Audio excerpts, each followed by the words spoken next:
Hello and welcome to Out of My Mind Box, a podcast about intuitive eating and mental health. Xenia is with me here today to explore the 9th principle of intuitive eating. Xenia is a certified life coach, intuitive eating counselor, and mindful eating coach. Xenia, would you like to say hi? Hi Anka, and hi to all the listeners. It's great to be back here discussing Principle 9. Indeed. So let's jump straight into it. Right. Principle 9 is movement. Feel the difference. Now, first thing I'd like to say is it used to be exercise. Feel the difference. But now the description says, forget militant exercise. Just get active and feel the difference. Shift your focus to how it feels to move your body rather than the calorie burning effect of exercise. If you focus on how you feel from working out, such as energized, it can make the difference between rolling out of bed for a brisk morning walk or hitting the snooze alarm. So that is movement, feel the difference. And I think we all have such different relationships with movement based on how we've used it in the past. I know for me, it was very often a weight loss tactic, more so than any kind of joyful thing. And I do think back to a few times when there was movement that was joyful, but I wouldn't have thought of it as exercise. So, Yes. yeah, what are your thoughts on movement, feel the difference?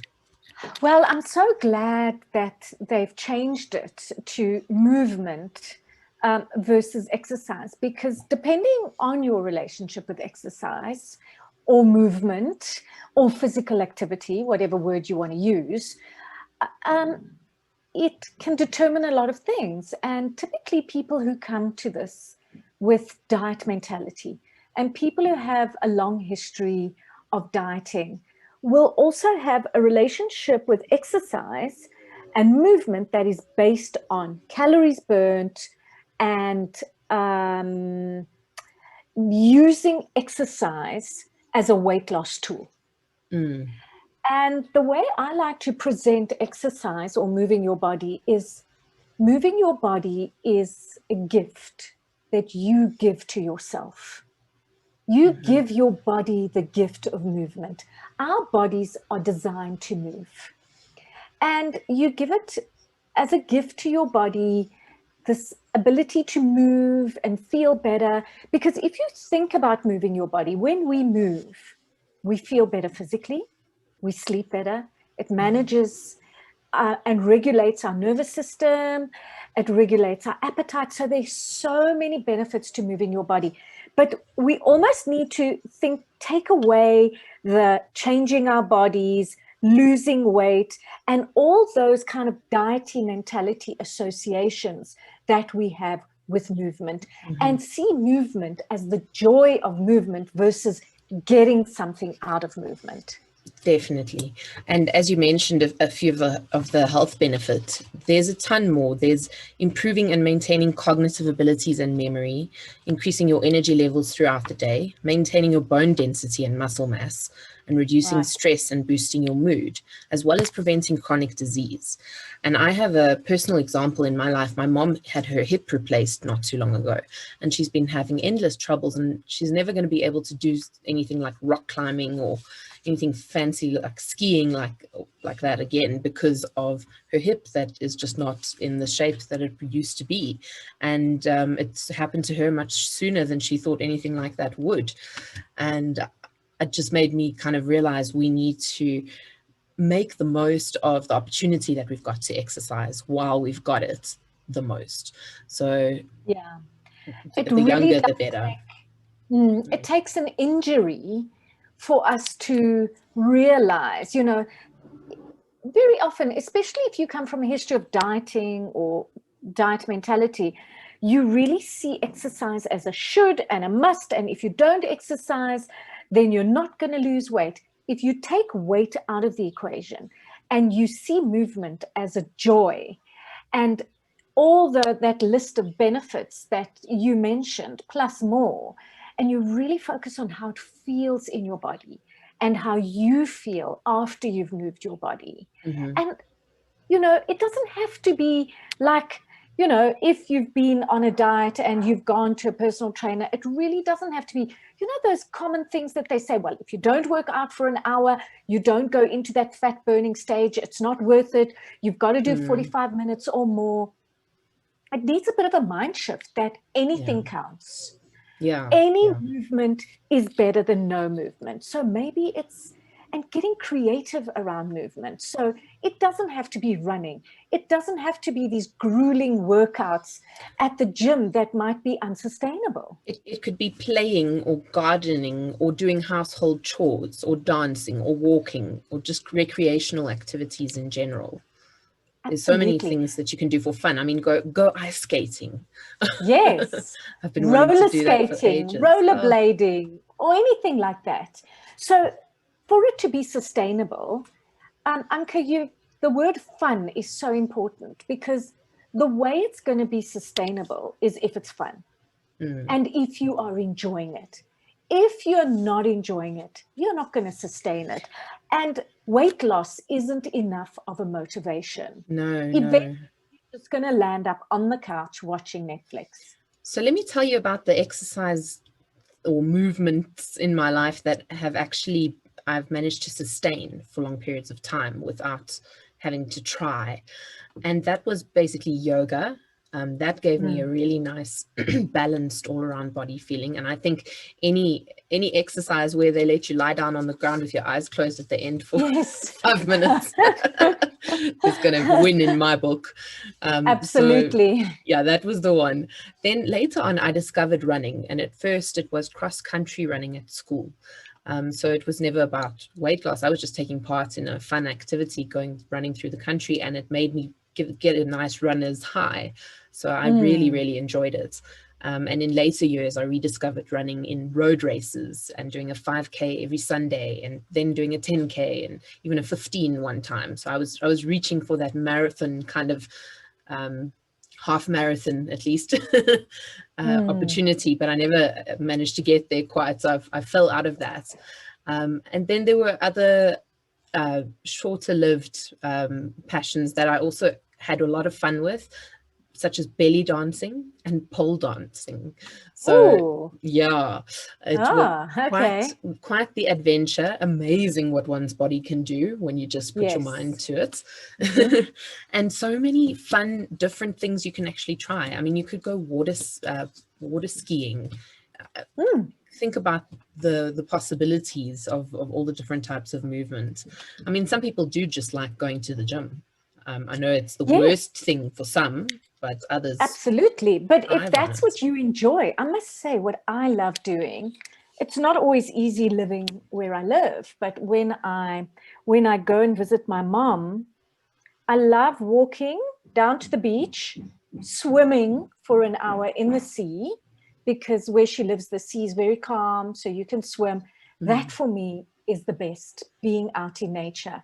But if it's raining and it's not possible to do the movement that I want to do, then I'll pop into the gym and do like half an hour on the rower or on the treadmill, or maybe just work and play around with some weights. There's so many different things. You know, I was running an 8-week program with a group of women, and we discovered rebounding. So we bought these little mini trampolines.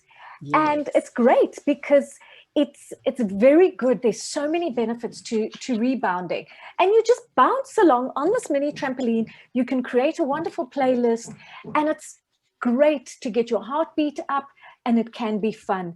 Really the main thing. And I'm a big fan of dancing because it taps into that creative part of your brain, and the whole thing of listening to music. Yoga is incredible. I started yoga in 2004. And I must say, it has been the one form of movement that has most connected me to my body. And I see my clients who struggle with eating, those who do yoga, it really, really helps them. Helps them connect to their bodies, listen to their hunger. So all the principles we've discussed before, like listening to hunger, being in touch with fullness, noticing emotions, yoga helps you with all of that. So, you know, some people, it's not for them. They prefer Pilates.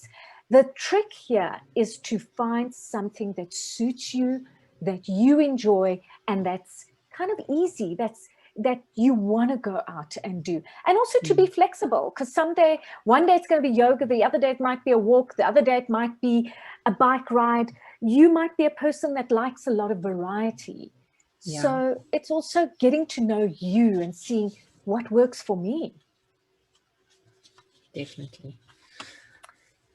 Yeah, I've got a bit of work to do in this area at the moment. I've been very sedentary during this lockdown period, other than walking my dogs every so often. And I've been edging into exercise slowly but surely. So I think the point is, just as intuitive eating helps you reclaim satisfaction in eating, it also helps you reclaim satisfaction in movement. Yes, And when you move absolutely. in a way that brings you joy, then you're truly nourishing your body and spirit. And all bodies are different, and each of us enjoy different activities, not to compare yourself with others, but find what works best for you and your unique body. Absolutely. And that's really honoring your unique body and not going into that all or nothing thinking. And if all you can do is 10 minutes, it's better than nothing. So on some days where you don't have time to go out and exercise, to maybe park your car further away, to use the stairs.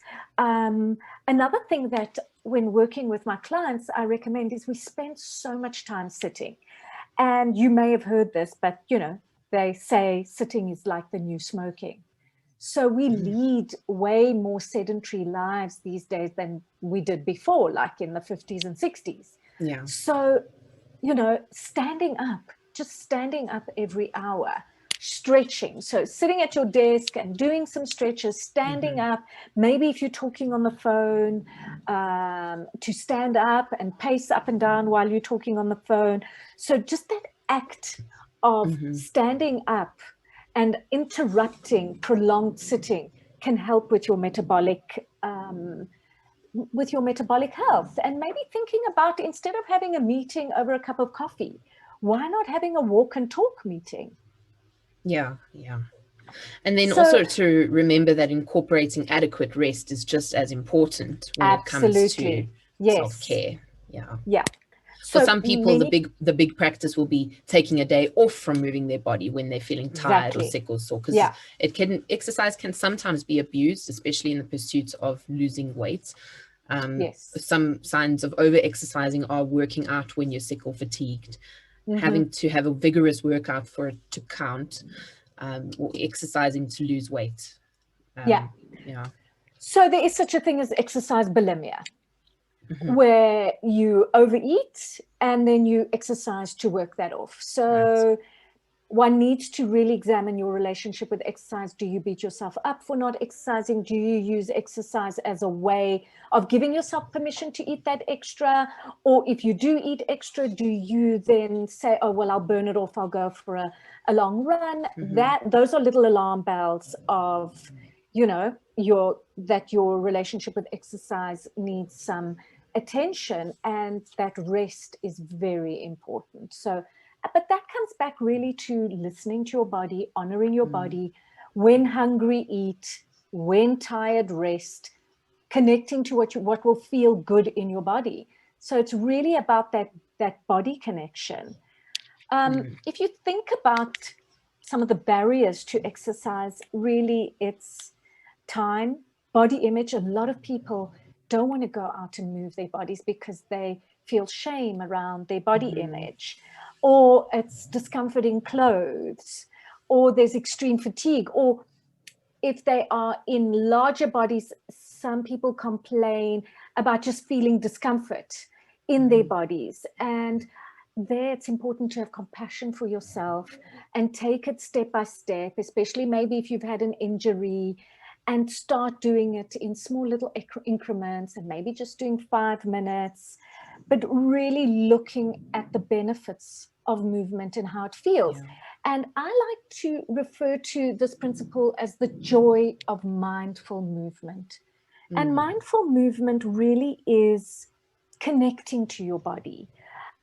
It's about connecting mind and body. It's about reducing stress. And ultimately, it's a source of pleasure and joy. It's literally what you do in your body that makes your mind feel better. It gets you into a different state of being, and that's exactly why you need to do it sometimes, is to release stress and Absolutely. Anxiety and that sort of thing. Yeah, I mean, exercise is a great way to process emotions, and it's a great stress and anxiety reliever. So, whether it's running, walking, yoga, all of those help with regulating emotions, and dancing. There's a form of dancing called biodanza, and it's like a moving meditation. And that, in terms of, regulating your nervous system, and it's, I know that there are many places in the world where they offer that. So definitely. And there's even qigong, which is like a qigong, yes, wavy body movement kind of dancey martial arty thing. Yes. Very, very interesting. Yeah, you could feel free to get creative. I mean, volleyball, tai chi, Zumba, whatever makes you feel. You know what? Novelty is one of man's greatest weaknesses. If you can go for the novel option in any scenario, you usually do. I mean, in food, you go for takeaways and the fun foods, and in exercise, I mean, go do some rock climbing. Get a little trampoline if that excites you. So I think the question there really is, well, how can you make moving your body fun? How can you have fun, pleasure, and enjoyment from doing it? And what maybe you need to look at changing how you move your body. And the one thing, definitely, I think some people may like it, but I find, I don't know if it's so useful, is getting rid of apps and trackers. That track. They can make you very obsessive about things. If you don't pay attention to their figures too much, then I think it doesn't do too much harm. But once it starts ruling your everyday life, whether you hit that target, yes, those 10,000 steps, and it becomes too obsessive. For me, it needs to be more natural and kind of flowy.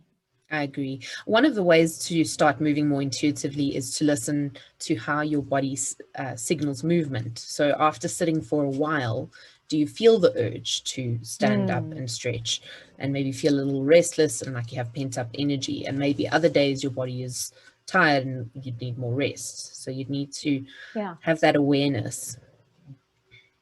And also recognize that your body's going to want to do different kinds of movements. So on some days, you're going to have a lot of energy and you're going to want to run or do something that is going to exert you. Other days, it's going to be a gentle stroll. You want to do less intensity, less duration. You may just want to do some stretches. And again, just coming back to the body. I think the most important thing of intuitive eating is really letting your body guide you and how your body feels versus your mind. And also varying that movement. The variety can keep things interesting and also help prevent injury by not overusing the same muscles. So it's a very natural thing to not want to run for 6 days a week. Absolutely. Yeah. So the thing is just to get your shoes on, find something, experiment, and get out there is what I would say. And find ways to move throughout the day. Like you said, exercise doesn't have to be black and white. It's just incorporating more gentle movement. And for example, if you don't feel like doing a long workout at the gym, you can go on a walk or do some gentle stretching, or even just, as you said, standing up from your desk in the middle of a work day can provide health benefits. Yes. Cool. All right. Well, I think for our listeners, I invite you to practice this principle. I mean, list the activities that you enjoy or that you would like to try. Do you feel strong or empowered after a yoga class, or a hike in the woods, or a stroll through the park, or riding your bike? So get creative, find something that really makes a movement fun for you, and that's going to be sustainable in the long run to keep your body healthy. Yeah. Cool. All right. Well, thank you very much. I think we've said everything we can about principle number 9. We will be back in our next in our next episode with Principle 10, the end of our series as well. So if you do have any questions, please do send them through to Anke, that's ANKE, at outofmymindbox.com. And Xenia, if they would like to contact you, where can they get a hold of you? My website is theartofmindfuleating.com, or they can email me at Zen, spelled XEN, at theartofmindfuleating.com. Brilliant. Thanks for joining me again today, and I will see you next time. Thank you. Thank you for inviting me. All the best. Goodbye.